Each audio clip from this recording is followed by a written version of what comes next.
of the information that we're getting says that it will have an impact because you're moving beyond efficiencies into frontline services. It would be better to just go out there and say, this is what 2% means and it will hurt, and to not suggest that that there will be no detrimental effects is a more honest statement for us to be making as part of this consultation. Yeah. So it's up to Councillor Sayers, but I'm putting that out there for his consideration. I understand what you're saying now. Would it be better to actually reword that in the way that the rate of rate increase needs to depend on being able to find cost efficiency savings and not detrimentally affecting frontline levels service? Rate increases may be offset by alternative revenue sources, so it's hard to really judge. I'm simply asking that maybe it is better and it'll be more helpful to address this by putting the full stop after the word budgets. It's really up to the mover and seconder as to what they think about that. Well, thank you, Mr. Mayor, for the opportunity to speak to it, and thank you, Councillor Newman, as well for your comments. And just to explain why that wording was in there, that was really trying to give a lead to the officers around looking at potential duplications of services that might be being delivered between Auckland Council and the CCOs. Listening to you, Councillor Newman, and your comments too, Mr. Mayor, I'd be happy to take on your recommendation there, and as outlined there, Mr. Mayor. As the seconder, I'm happy for that, because I also think that this then is complementary to the request from Councillor Simpson to find alternative revenue streams. So all in all, it creates a much more comprehensive picture for the public as to what the implications are. So I think that it would be nice to think that we can find a consensus on this. Okay. So do I take it that the area outlined in yellow is acceptable to the mover and the seconder? Is it, yes. It does exactly what we've been all asking for. We need to know what the implications are of different levels. I think that enables each of us to honour the commitments we made to the electorate as well, but be seen to do it on a rational basis. Everyone's in at that point. Yeah. Mr. Mayor, yes, I am happy with that. Okay. If my seconder is happy with that as well. Thank you very much. Point of clarification. I just want to make sure that we are consistent. If we're going to do that, then we do it only on 3 levels, which is 2, 2.5 and 3.5. We don't want to go 2.6, 2.7, We want to stick to three elements. That might be sensible. Are you happy with that, Councillor Sayers? So we set up the 3 options of 2, 2.5 and 3.5%. It just means that we don't get into the weeds of 3 options. Yeah, 3 options. It's consistent with all the presentations. 2.5 and 3, 2.5 and 3.5%. Yes, I'd like to thank Councillor Clove for that input. I think that's very important. Okay. Very reasonable. That's good. We are working to the spirit of peace and goodwill, as I called on before.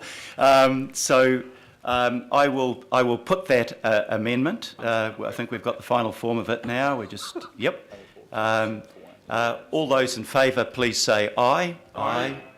To the contrary, no. No. Go to a funeral now. Carried. Right. We now come back to the debate proper on the annual plan. Conscious of the fact that it's been quite a long debate so far, but are there any other elements of the annual plan that people would like to raise? Yep. So I've got Councillor Cooper and then Councillor Casey. Thank you, Mr. Chairman, and thank you for allowing the wide-ranging discussion. I'm sure you have started to realise that we're a broad church and everybody's here to represent their people and the wider region, and I'm sure people really appreciate that. We're not here to rubber stamp. So first, I want to address your proposal to consult on the living wage. For me, it's laudable, but is it doable?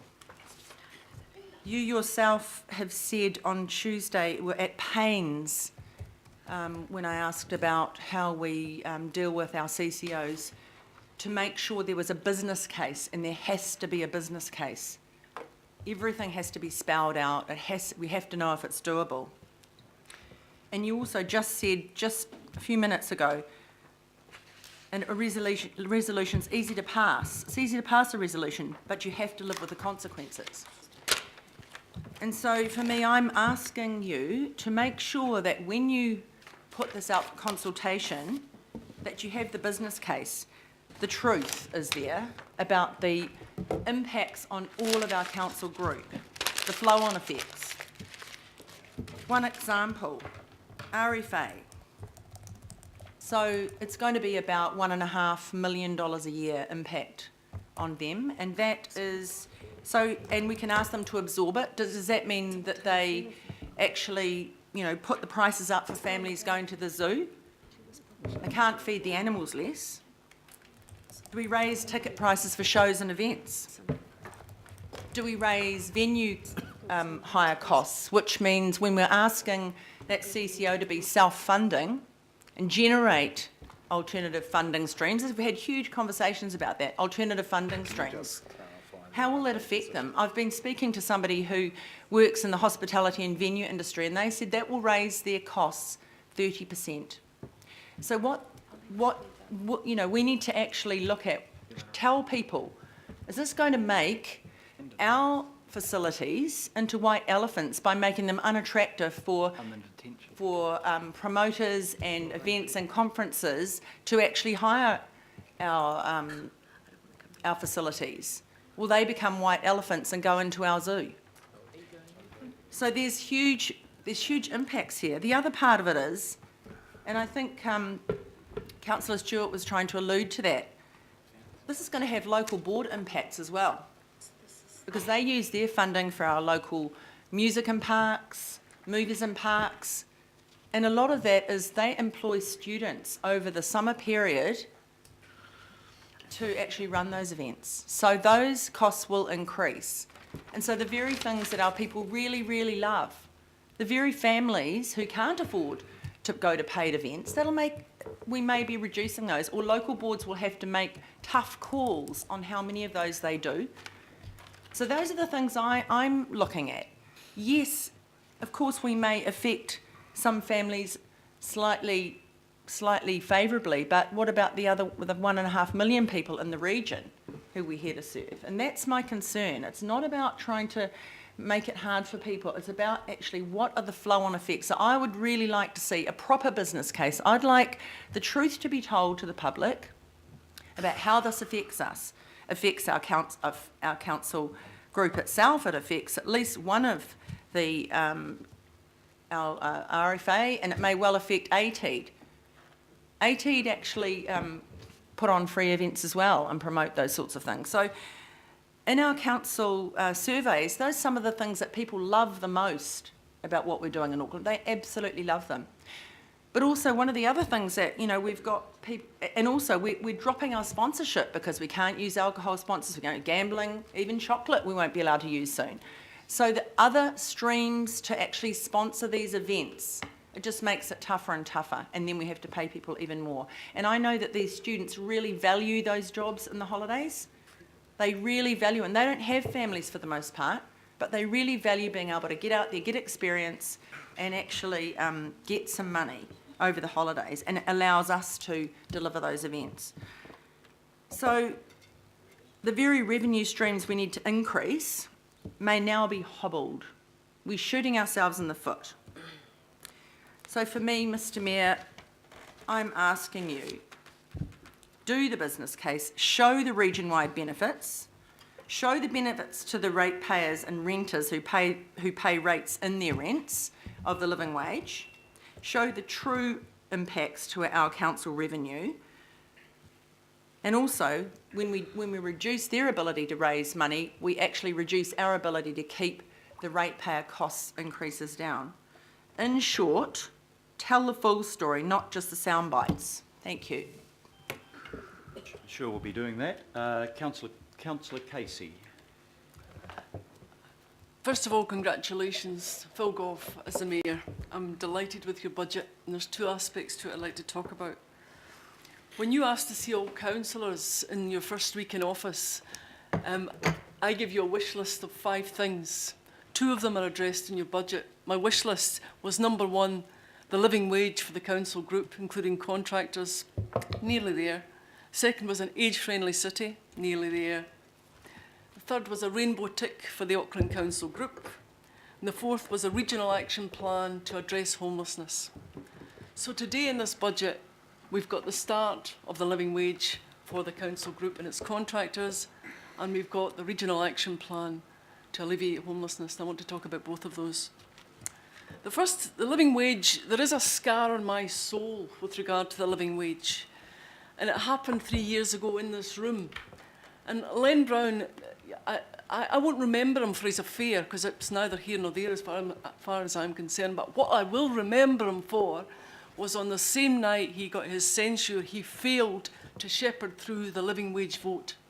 And it was 2 years of hard work through all the council committees. It was getting sign-off that night. The living wage, fraternity and sorority were there in spades to open the champagne at the end of it. And we failed miserably, and it was a failure of management. So that was my scar, but the scar is healing today, Mr. Mayor, with the new mayor. My scar is healing. Just on the living wage, though, it is the start.